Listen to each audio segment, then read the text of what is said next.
Welcome back to Cure for the Common Game. Today in deck number 746, let's play a game. Without looking at the comments, because what I'm about to tell you will be given away in the comments, Ertai the Corrupted here from Plane Shift, way back. I did a different kind of theme with this deck. I want you to comment the time that you realized the theme. Anyway,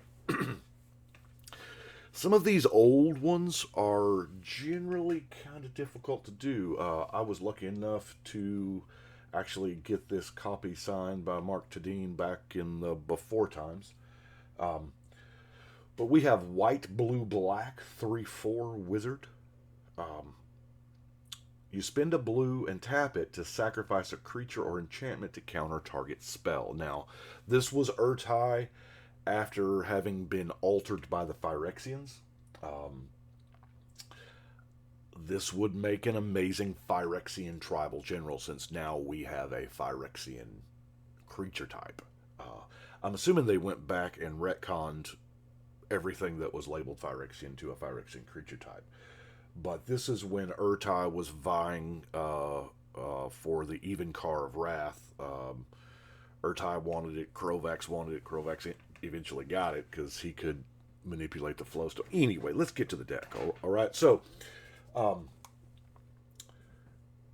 creatures and enchantments. That's what we are trying to focus on here, right? So let's look at enchantments first, because the very first enchantment I put in the deck was Necropotence. Now, this deck has been chilling in this box for years. And I recently got it completed. But Necropotence was the first card in the deck besides the commander.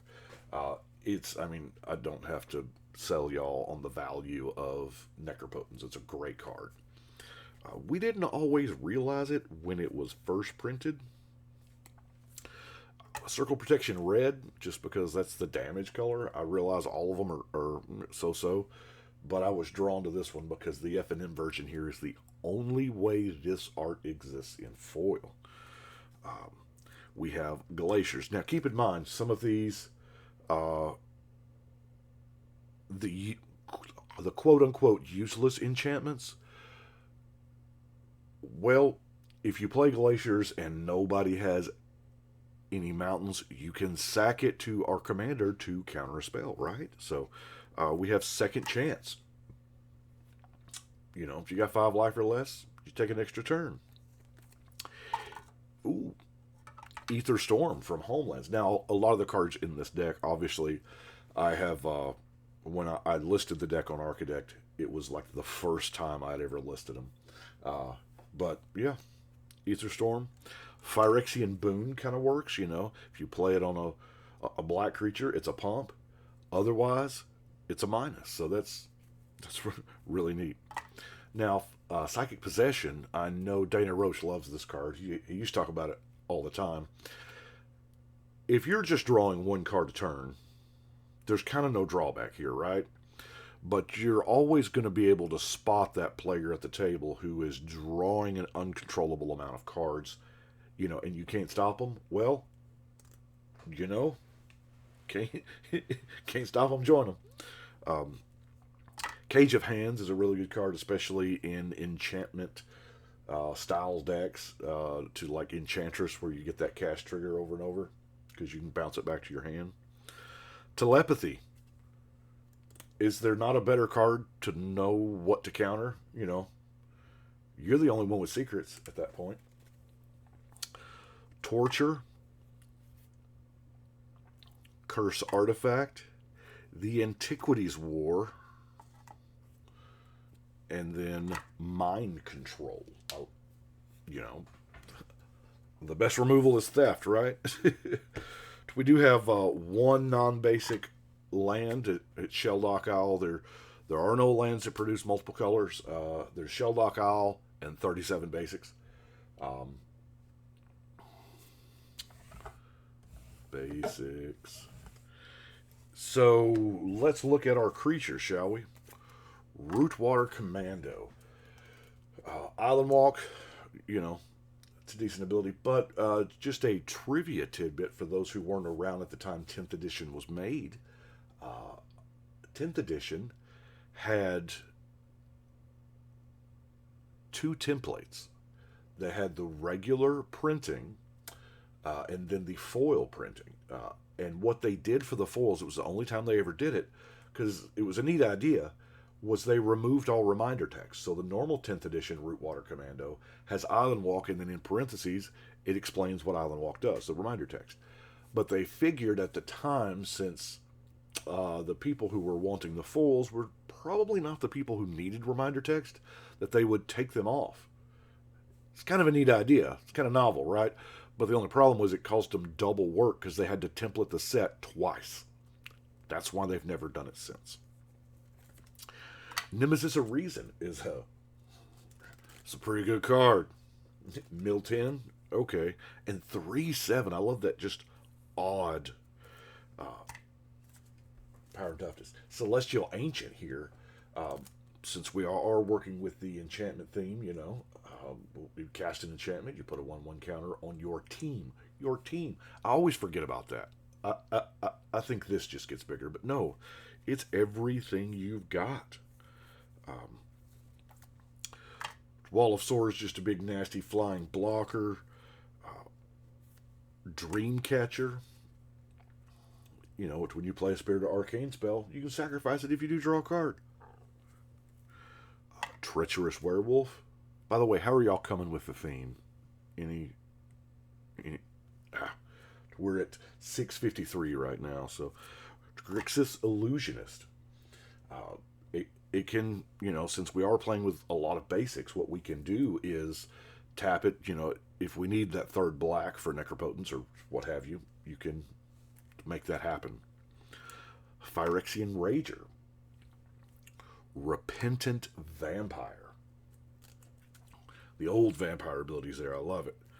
Phyrexian Debaser. By the way, this could have very easily been a Phyrexian deck, like I said before. You know, because Phyrexian Colossus.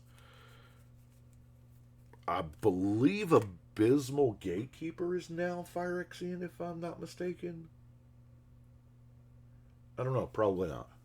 I think that was in a time before Phyrexia. That was Weatherlight. I don't know if they were actually printing cards in Phyrexia at the time. We have an Extruder. Echo is kind of a drawback. You know, it was a balancing mechanic that sometimes didn't really balance. But sack an artifact, put a 1/1 counter on a creature. We have plenty of artifacts that we'll be getting to in a minute. We have Elite Vanguard, so we have an early turn play. Lord of the Pit, because I mean 7/7 Flying Trample. This is the original big baddie, right? Yeah, it eats a creature turn. But you know what? We have ways to produce creatures, so that's all fine.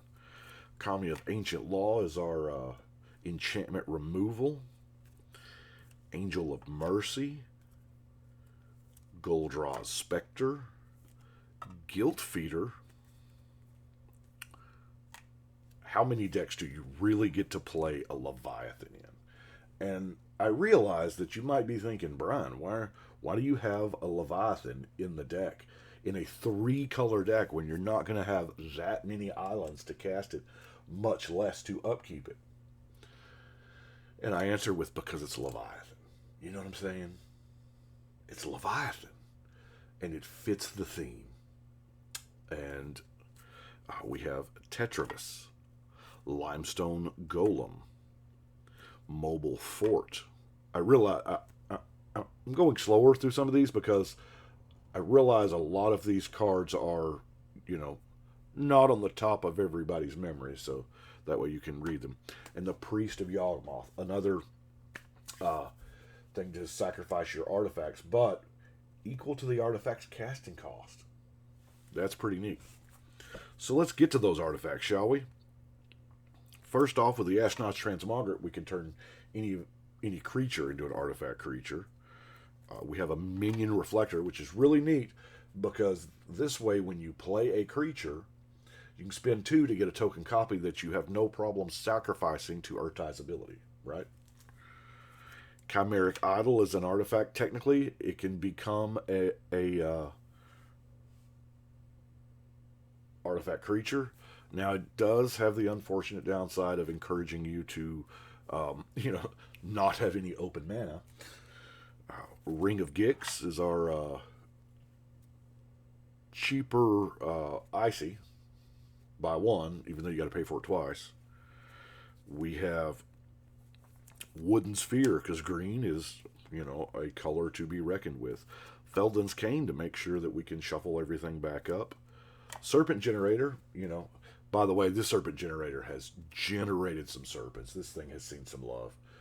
I think when I put it in the sleeve for the deck is probably the first time it's ever seen a sleeve. But you can generate poisonous snakes. That's beautiful. Genesis Chamber. Here, we're making mirror tokens, making those creature tokens that we can sacrifice. We have Flying Carpet, because sometimes you want a Leviathan to fly. That's why it's flying is a very powerful ability. James Day Tome to draw those cards, repeatable card draw. Dark Sphere prevents some damage. Delif's Cube and Delif's Cone. Aladdin's Lamp. Are you close? And then finally, for artifacts, the Helm of Chatsuk. Now, banding, while not a super powerful ability, banding is one of those. It is kind of a difficult concept. It is, but not really. It wasn't for us back then. But if you ask anybody what banding is, yeah, they'll use a lot of words. Our sorceries. I only have 3 Mind Bomb, which is a great card. Ideas Unbound, kind of similar theme there. And Tarashi's Grasp, destroying that artifact or enchantment, gaining that life. Our last category here is instants. We have 6 instants. Our counter magic in the form of Memory Lapse. Heal.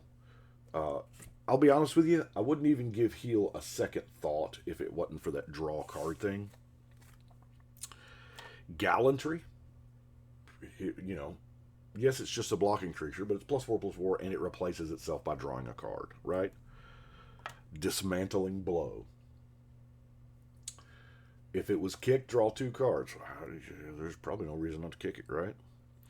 And then our last 2 is Sword to Plowshares, because, it is kind of one of the best removal spells ever. And then D-Spark. Also a pretty good removal spell. So that is it. That's all 100 cards, along with our non-basic lands, our basic lands. So here at 13 minutes and 12 seconds, I will tell you, this deck is entirely done by Mark Tadine. Every piece of art.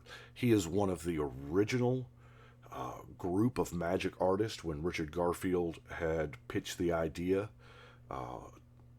to Wizards, and Wizards had access to an artist school, and Mark Tadine was one of the artists, and he has stayed with the game through thick and through thin, and proof this the D-Spark here is from the Mystical Archives in Strixhaven. So he is still cranking out the work. He has done some phenomenal cards. It was a huge deck building restriction, but luckily enough, Mark Tadine has done so much art over the years that I was able to put together a deck. I have played it. It is not overpowered at all. But I enjoyed. I settled on the theme. I even got like 5 of my swamps autographed. You probably picked up on the Mark Tadine theme after the second or third autograph through the deck, to be honest with you. But I have always loved his work, and all the Magic artists. I mean, anybody who does this level of creativity, I can't paint, and hats off to those who can. And to to have Mark, who has been part of this game for so long, since the beginning, the original plan was in 2020, last year, we were supposed to have a local Magic Fest, and of course, all that got canceled. And Mark Tadine was at the previous couple there in Memphis, and I was going to have the deck built by then to take the deck up there and get the whole thing autographed, what wasn't already autographed. But since that happened, I didn't feel that there was a push to finish the deck by that time, so it just kind of sat there, and I threw a card in, card by card. So finally got it done, and we have got a couple of decks. I know we're in the middle of the D&D set with those 40 million legendary creatures that I'm building of it, but